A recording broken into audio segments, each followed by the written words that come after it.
Қайырлы күн, балалар. Бүгінгі әңгімеміз мейірімділік жайлы. Хикая жылы жүрек деп аталады. Бір күні кішкентай Аян ауыл шетіндегі орманға серуендеуге барады.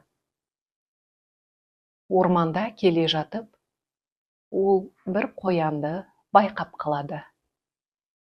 Қоян болса, қозғалмай орнында отырады. Оған не болғанын білу үшін жақындап барып қараса, қоянның аяғы сынып, қатты жарақаттанған екен.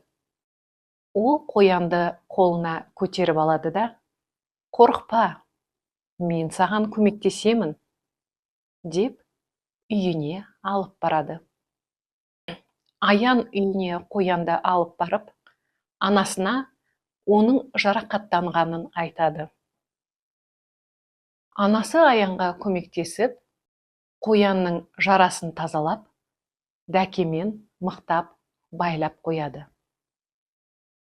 Анасы Аянға «Өте мейірімді бала болып өсіп келе жатыр екенсің. Мен саған разымын, балам», деп қуаныпты. Аян қоянды біраз уақыт бағып, оған жем, су береді.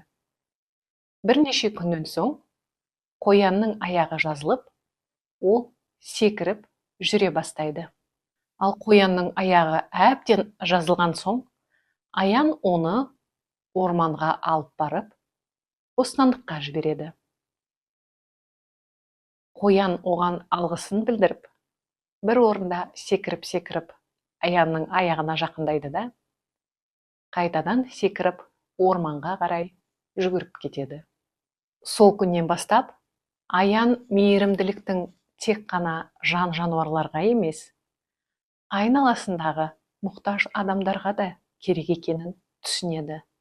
Ол әрқашан айналасындағы адамдарға қол ұшын созып, көмек беруді әдетке айналдырады. Сонымен, балалар, мейірімділік жүректен шыққан жылулық. Ол бізді жақсы адам етіп қана қоймай, айналамыздағы әлемді жақсы жаққа өзгертеді.